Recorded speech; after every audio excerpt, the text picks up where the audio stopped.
បាទជំរាបសួរពុកម៉ែបងប្អូនបាទថ្ងៃនេះថ្ងៃទី16ខែ52025ចឹងថ្ងៃនេះខ្ញុំមានឱកាសធ្វើ review ប្រភេទពួក Dynamo GM យត់វិលបាទភ្លើងរឹងភ្លើងល្អផ្ញើជូនបងនៅខាងស្ទង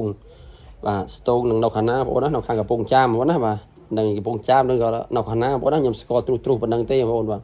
ចឹងយើងមកចូលមកក្នុងការងាររបស់យើងវិញប្រភេទពួក Dynamo នេះគឺប្រើបដាងមួយបាទមានបងខ្លះគាត់ឆ្ងល់ថាបដាងមួយមិនបានវាត្រង់បាទបដាងមួយគឺមានតែខាងនេះទេបាទខាងនេះមានបដាងខាងនេះអត់មានបដាងទេខាងនេះគឺយើងយើងចាប់ជាមួយនឹងម៉ាស៊ីនឡានយើងដោយត្រង់បាទហើយករណីបងប្អូនយើងគាត់ថាបើសិនជាយកមកចាប់វាអត់ត្រូវតែយើងទៅធ្វើមិនបាទវិធីដែលយើងយកទៅសាកមើលយើងដោះបាទយើងដោះប្រឡង6គ្រាប់ដូចចេញមកយើងយកទៅចាប់សាក់មួយនឹងម៉ាស៊ីនឡានយើងបើចាប់មិនត្រូវបរុនចាស់របស់គេទេយើងចោះរុនថ្មីបងណាបាទចោះរុនថ្មីមកយើងសេរីវាឲ្យត្រូវប្រឡោះកដាលនេះមកនេះប្រឡោះកដាលនេះមួយមកនេះមកយើងចាប់វាទៅបាទយើងចាប់រុនថ្មីមកបាទអញ្ចឹងណាហើយបើករណីបើយើងត្រូវជាមួយនឹងបោះយើងតែម្ដងគឺងាយតែម្ដងបងណាមួយប្រឡងមកបាទប្រឡងវា10លីមកក៏ជាប់ដែរបាទ12លីក៏បានដែរបាទណាបងប្អូន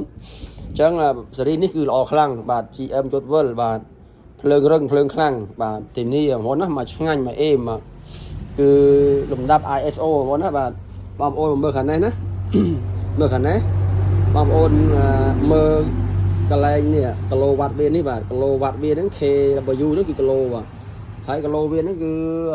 30គីឡូអញ្ចឹងវាស្មើនឹង37.5 kVA អញ្ចឹងណាគីឡូនឹង kVA ហ្នឹងគឺ kVA វាច្រើនជាងគីឡូមកយកបងប្អូនណាគីឡូវាតែ30គីឡូទេប៉ុន្តែ kVA វាបានដល់ទៅ37.5 kVA អញ្ចឹងណាបងប្អូនហើយប្រភេទពួកនេះគឺប្រភេទពួក1500ជុំភ្លើងវា380 វ៉ុលបាទប្រភេទពួកបដាងមួយបងប្អូនណានេះបាទTWG1 នេះTWG1 នេះគឺបដាងមួយបាទបើ G2 បដាង2អានេះម៉ាស់ដីអានេះសភៅតានីបាទសភៅណែនាំបាទ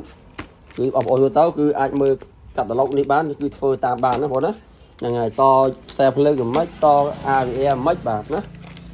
ពួកនេះគឺមាន RVA ស្រាប់នៅក្នុងនេះអូតូបាទប្រើមិនងាយខូចទេបាទភ្លើងវារឹងខ្លាំងល្អបាទអញ្ចឹងក៏អរគុណមួយបាទដែលបានកំងពីខាងខ្ញុំជារឿយជាបន្តបងប្អូនណាបាទ